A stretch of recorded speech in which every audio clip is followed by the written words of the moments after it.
All right, so we have March 6th short reviews, and this, we're gonna kind of just jump into these. I'm going to start doing these every week again for March because there are so many good releases, and I'd like to touch upon six here that are almost all above average. Some that I just wanted to talk about because I think it was something that dropped on my desk that I thought was interesting enough. But we'll start out with something we don't hear as often anymore, which is a sludge death metal band or a funeral doom influenced sludge doom metal band or a death sludge album, however you'd like to describe that. This Barcelona, Spain based project comes up with a very solid record here on and the spirit of kind of an hedonist Samothrace and whatnot. They don't necessarily have any punk affect to what they do, but a very serious and plotting set of 4 10-minute songs that all hit, sort of obsessing over the sonic luster and the excess of all that they're doing. And that means that we get huge guitar tones, we get big open space occupied by this very oppressive and hammered down music. And I think that it's not quite stony, but it is fuzzed over. There's sort of this real enjoyment of celebration of distortion on this record that is it sort of sells it right off the bat. There is quite a lot of, naturally there's a lot of repetition to this. So for a general audience, I don't think that it'll be everyone's cup of tea. Maybe you'll get through two songs and that'll be too much for you. I would say stick with all four of the main four songs because they all have interesting nuance that might bring you back for more listens. You just have to have the patience to give this kind of band a chance because there is some substance here and just a pretty great sounding record. I think this is their debut, and I think it's a well above average showing for a debut, and definitely a band worth following in the future.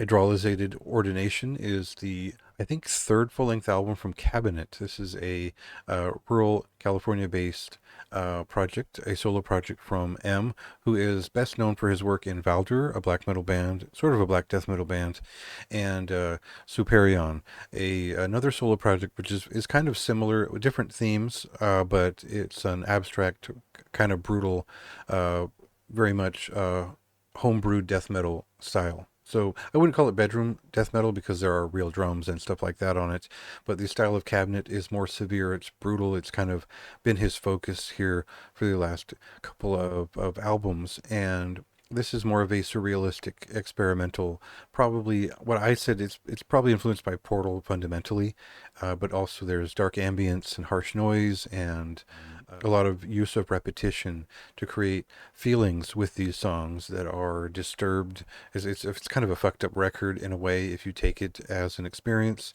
and I think that it's very much a meditation upon death and more and a really cruel and surrealistic brutal point of view on it.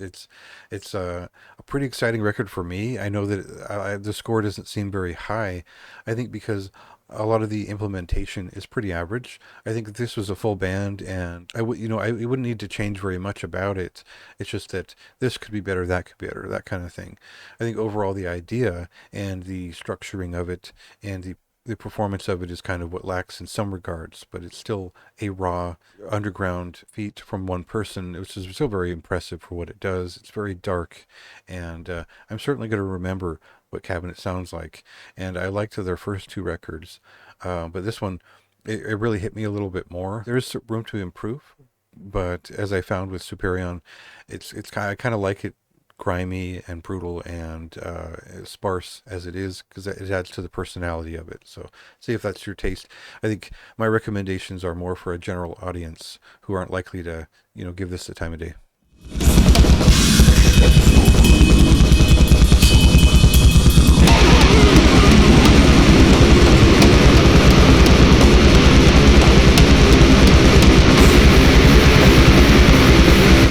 Arcana a Tenebrae is the debut, or is it? Yeah, it's the debut full-length album from Holdlage Torja.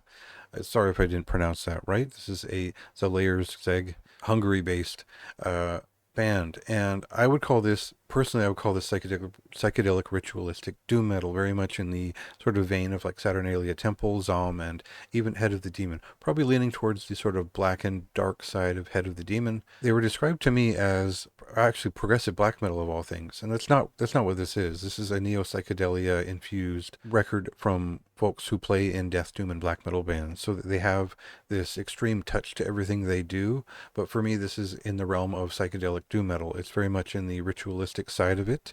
It's not exactly Om, but it is. They use these arabesque melodies to brace and to characterize all of these compositions. And for me, calling it black metal kind of does it a disservice as to the effect of it and who would probably want to listen to it most, but it does give it the appropriate shade of darkness that you'd want in describing what it does. So for me, this is a very strong record. It was kind of labeled funny, but sitting with it, it's meant to be hypnotic. It's meant to be entrancement. It's very well recorded. It's immersive in that quality. It's got a nice echoey feeling to the recording, and there's some bizarre twists and turns taken throughout the album that keep it from being a total drone. Very strong record. I like more in this style. Like girl with delirium.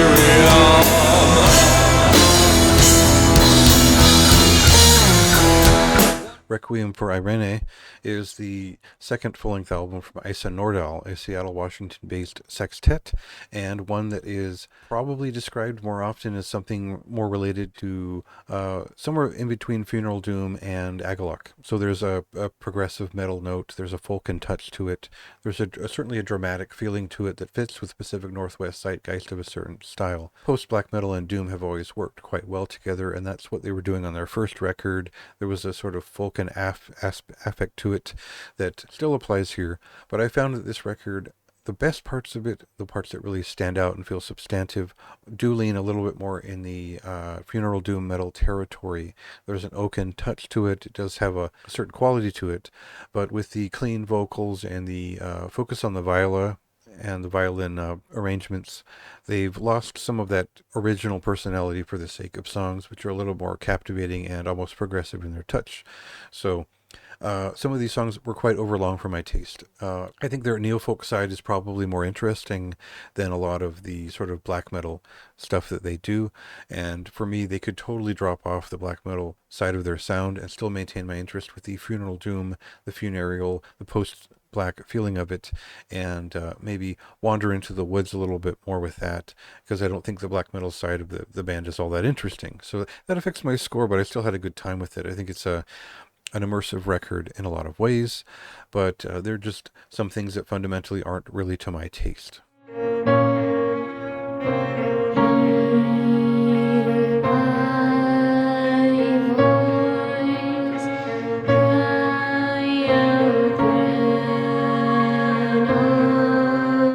Escapando a Través de la Tierra is the latest full-length album from Ornamentos del Miedo. This is a Spanish death doom metal band, a melodic / atmospheric death doom metal project that is often described as funeral death doom or funeral doom.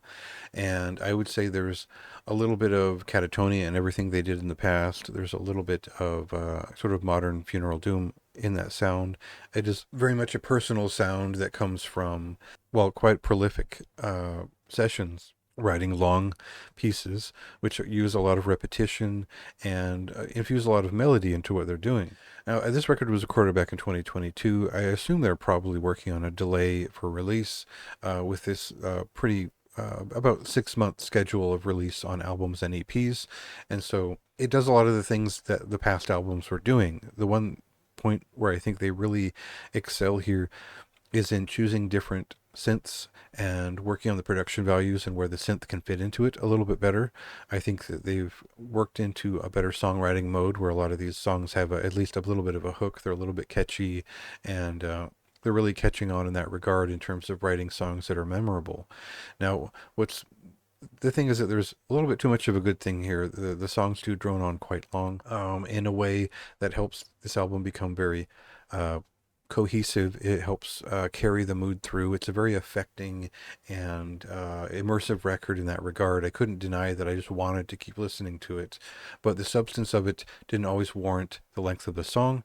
And that becomes a little bit of a problem when, as much as I'd liked past records, I'm starting to feel a little bit too much deja vu when I pick up one of their albums. So, to me, that it pushes it back into more of the just above average territory. Still a great band, still a pretty strong record. So check that out if this is to your taste.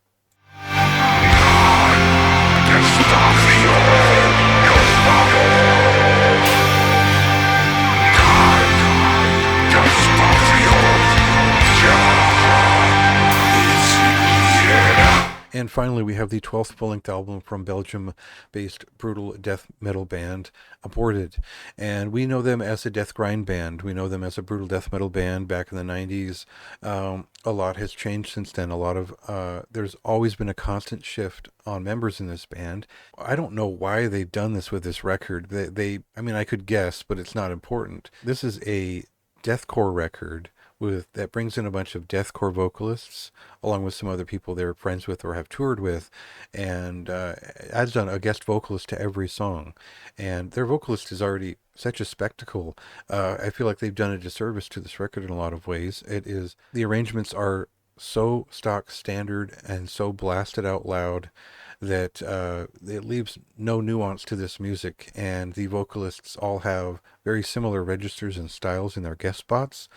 So it makes for a record which is kind of consistently flat for how much it is yelling and blasting and screaming away at its wares. For me, it feels like they're just aiming for a certain younger demographic, or the extremity of it is what is most thrilling to them. But to me, I got all that I really wanted in that style out of the band early on. And for me, this feels like a very strange, just not a great album for me. I really didn't want to go back and listen to it. I have no interest in deathcore anymore. I gave it a chance for a few years. And yeah, this was just, I don't want to pan it because it's not a bad record. It's just that nothing about this was for me, and I just couldn't hang with it. It's like humanitarian.